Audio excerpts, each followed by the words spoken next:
والله انا بقول للدكتور مرسي اتقي ربنا فينا مش اكتر من كده. بقول له اتقي ربنا فينا وكلنا مسلمين. هو مش يعني مش بلد، هي بلد اسلاميه مسيحيه. فاتقي ربنا فينا يا دكتور مرسي والغي. ومش عيب ان انت تتراجع. الناس لما تقول لك لما انت تتراجع يبقى رئيس جمهوريه تراجع، لا انت بتحمي شعبك بالتراجع ده مش اكتر من كده. فربنا ييسرها يا رب. احنا مش هنقول اكتر من كده يا رب. رايك ايه عموما في الدستور؟ رأيي زي اي حد، يعني مش حاجه. هو احنا اهم حاجه البلد تصلح وتبقى ما فيش اي مشاكل. احنا معانا عيالنا مش لاقيين ناكل من ساعه ما حصل المشاكل دي كلها. رغيف العيش في عرب ابو دحروج قد كده اهو بشرب، وتلاقيه كله زلط وبتاع، والدقيق بيتباع، بيبيعوا لنا الدقيق. انا مني واحده مش قادره اجيب الدقيق، تعالي سجلي معاها تعالي. انا مني واحده مش قادره ابيع، مش قادره اشتري شكاره دقيق. انا جوزي قاعد في البيت من الشغل من ساعه المظاهرات مش لاقيين ناكل. ونبص نلاقي يقولوا عملوا قواضي لده وعملوا قواضي لده، والناس قاعده غلابه في بيوتها. وليه طب عملوا القواضي ليه؟ طب انت هتنزلي تصوتي بنعم ولا لا في الدستور؟ اقول نعم، يمكن البلد تتصلح، يمكن تصلح احسن من اللي احنا فيه ده. في ناس مش لاقيه تاكل. طب ايه رايك في الوزارات الموجوده في التحرير اللي رافضه الدستور؟ اللي يقول نعم وحاضر ده حلو مش وحش، واللي يقول لا عليه لا بتاع ايه السبب يقول لا. لانه بيقولوا ان الدستور ده هيقسم مصر نصين. لا مش هيقسمها. محمد مرسي لغايه دلوقتي تعب معاهم بصراحه، تعب معاهم جامد.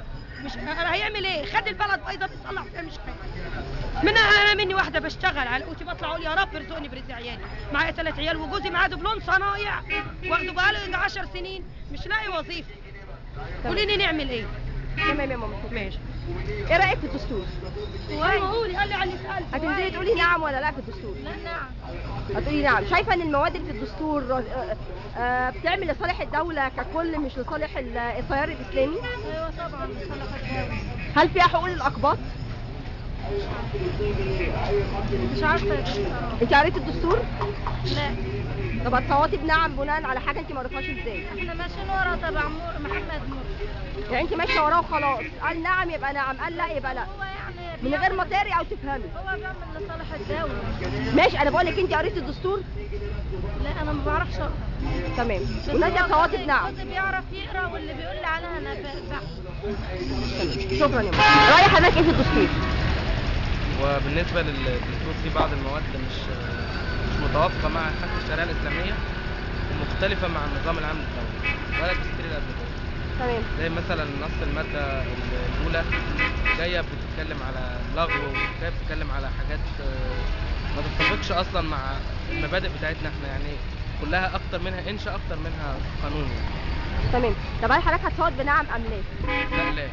ليه؟ لانك معترض على الدستور. معترض على الدستور وطريقه عرضه وطريقه اختلافه مع القوى السياسيه كلها، يعني مفيش حد متفق عليه. انا ما انتميش لحزب معين بس هو مفيش توافق عليه يعني. تمام. وطريقه العرض بتاعته كانت طريقه سلق، يعني لحد 6 الصبح مفيش داعي ان هم يقعدوا 18 ساعه متواصلين شغل ويطلعوا حاجه في الاخر. هم نسيوا 3 مواد راحوا عرضوها على الرئيس بعد ما ادوا له المسوده. فدي كلها برضه من العيوب اللي هي شافت. هل انت شايف ان في شبهه حاجه غير طبيعيه بتحصل في الدستور؟ الدستور عايز يطلع عليه الطابع الاسلامي والطابع الخاص بالاخوان المسلمين والسلفيين بس. يعني حتى في ماده اللي هي في الازهر، الازهر بيقول لك ان الازهر انه يكون مختص بنشر الدعوه الاسلاميه في مصر والعالم العربي. تمام. نشر الدعوه الاسلاميه في مصر يعني معنى كده مفيش اسلام في مصر. يا اما نشر الدعوه الاسلاميه في اماكن ما فيهاش اسلام، في الاماكن اللي ما فيهاش اسلام في مصر هي الكنائس.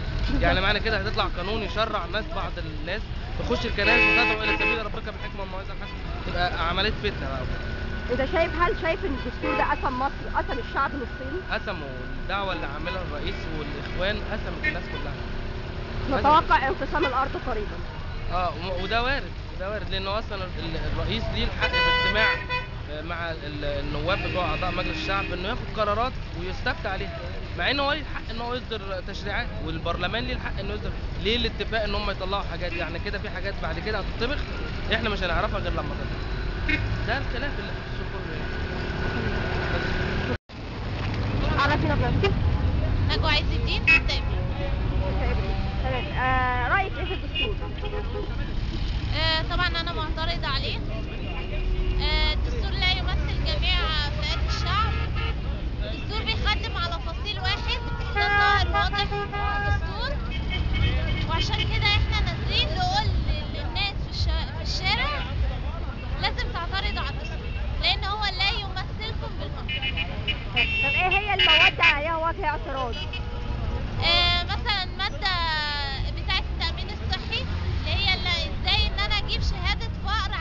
اثبت ان انا غير قادر على التامين الصحي. دي حاجه يعني عيب في حق اي مصري. الماده اللي رابطين فيها الاجر بالانتاج، يعني ايه اربط اجر بانتاج؟ مش بالاسعار، مش بالغلاء، مش بعدد الساعات، مش بالكفاءه. الماده اللي فيها ان ممكن اي ضابط يحبس اي حد 12 ساعه في 12 ساعه. الماده اللي الرئيس بيعين فيها الجهات الرقابيه، يعني ايه رئيس يعين الناس اللي هتراقب عليه؟ الدستور ده اساسا فاقد شرعيته، لا يمثلنا ولا يمثل جميع فئات الشعب. اتفضل حضرتك قول لنا ايه رايك؟ الدستور فاقد للشرعيه، لان اصلا عدد المنسحبين من التاسيسيه كافيين ان هم يبطلوا اللجنه التاسيسيه اصلا اللي وضعت المشروع بتاع الدستور. الرئيس مرسي اول ما طلع وحلف القسم في ميدان التحرير قال ان اللجنه التاسيسيه انا معترض على تكوينها ال100 لان ما ينفعش يبقى فيها 100 فرد، لازم يبقى فيها اكتر من 100، لازم. وهو حط رقمين قال يا اما 600 يا اما 800، واوعدكم ان احنا هنعدل ده، وما حصلش. ما غيرش حاجه من التاسيسيه. الماده 64 مثلا من الدستور الحالي بتقول ان لا يجوز فرض اي عمل جبرا الا بمقتضى القانون. لما جينا بنسالهم ايه هو العمل الجبري اللي بمقتضى القانون، تفرعوا بحاجات غريبه. اللي يقول تجنيد، قلت له لا حضرتك الماده 7 فرضه بالاخص ان التجنيد اجباري، دي مالهاش دعوه. هم حاطين كلام مطاط ينفع يتحول لكذا لغه. احنا قلقانين من الكلام دوت، احنا عاوزين. طب حضرتك شايف دلوقتي لو الدستور اتمرر هل ايه التصرف اللي انتوا ممكن تعملوه؟ هو ساعتها مش القصه حتى يعني خلينا نكون واقعيين شويه. وارد جدا بنسبه كبيره ان الدستور هيتمرر فعلا. ده بنسبه 99% و99%. بس المشكله مش في كده. مبارك لما سقط عشان التزوير. انتخابات 2010 ماشي، وهو اي حد هيفكر ان هو يزور هو اللي هيتحمل مسؤوليته. التصعيدات جايه، احنا مش هنقعد في بيوتنا. يعني نقدر نقول ان 25 يناير اللي جاي هو ثوره مصر ضد الاخوان؟ الله اعلم، ممكن يبقى قبل كده، ما حدش عارف، لان ده اللي هيحكم الكلام ده الشارع مش احنا. برضه احنا مجرد كتله حرجه شغاله في الشارع بتشتغل على توعيه الناس. القرار في الاول والاخر هيبقى للشعب. طب هو حضرتك بتقول انت حركه شباب 6 ابريل، هو مش المفروض ان حركه 6 ابريل كانت عملت بروتوكول مع الاخوان وكان في اتفاق ضمني؟ لا احنا ايدنا مرسي في الجوله الثانيه، احنا ادينا صوتنا لمرسي في الجوله الثانيه لان احنا كنا شايفين ان هو يا اما شفيه يا اما اغاظ الثوره تماما، يا اما مرسي في استمراريه للثوره. هم فهموها ان هو نجاح الثوره. حتى في احد اللقاءات مع احد القيادات هنا قلت له لا هو مرسي مش نجاح الثوره، او لا مرسي استمراريه للثوره. انتوا لازم تفهموا النقطه دي. بدل ما الثوره تموت احنا اخترنا مرسي. طب دلوقتي بعد 6 شهور من حكم محمد مرسي لمصر، هل انت لو رجعنا ال6 شهور دول لورا كان هيبقى نفس القرار واحد؟ ان انت تدعم محمد مرسي؟ اعتقد ان هو كان هيبقى برضه نفس القرار، بس المشكله مش هتبقى في كده برضه. المشكله انا واحد من الناس انا كنت مؤيد ان احنا اصلا ما نطبقش شرعيه الانتخابات من البدايه في ظل المجلس العسكري، لان احنا لما تم استفتائنا على ايام 19 مارس الناس بقت تقول لا والناس بتقول نعم، في حين ان الاستفتاء ما كانش اصلا على دستور، كان على بقاء المجلس العسكري. احنا ادينا له شرعيه بالاستفتاء. تمام. وهو بناء على ليه اقتنص الاستفتاء الشرعيه ديت من المجلس العسكري. فهي الانتخابات باطله اصلا من البدايه. ما بني على باطل فهو باطل. في ناس كتيره معلش الكلمه النخب بعيده جدا عن راي الشارع. وعن الكتله الثوريه، الكتله الثوريه بتفكر 20 خطوه قدام قبل النخبه. طب حضرتك هو ممكن يبقى فيه هنا اختلاف. يعني دلوقتي لو الدستور اتمرر والشعب خرج كله بثوره، هل تعتقد ده هينعي؟ هل ده هيقول هيبقى نهايه سكوت الاخوان؟ الاخوان اي فصيل سياسي في اي دوله من الدول نتيجته ان هو بينهار. وده اللي اكبر مثال على كده الحزب الوطني لما انفرد بالسلطه بتاعته واحتكرها لنفسه كان سقوطه اسهل مما يمكن. بس هنا في فرق، هنا الجيش كان في رغبه ان ينهي، وهنا الجيش برضه هيعمل نفس الحكايه. الجيش خارج الصراعات، الجيش مش متاخر، الجيش بيبص برضه على امانه هو الشخص برضه من جهه ثانيه. فمش هينفع ان انت تيجي تقول للجيش، اولا الحمد لله احنا بنحمد ربنا ان الجيش ده مش طائفي.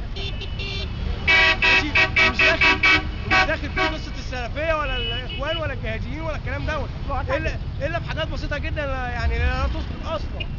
يعني حتى تكتلات الاخوان وده واقعي جوه الجيش مش كبيره، هو اخرهم 5 6 ضباط في اي وحده.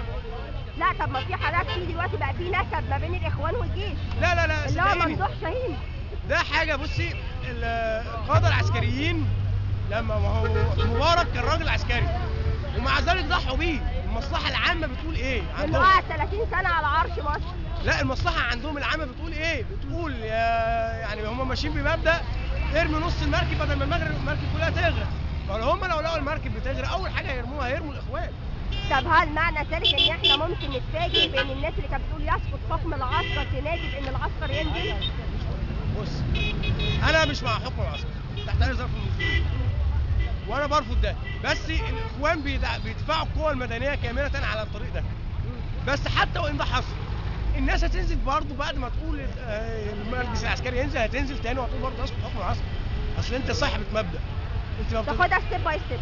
بالظبط، انت بتشتغل على خطوه مرحله.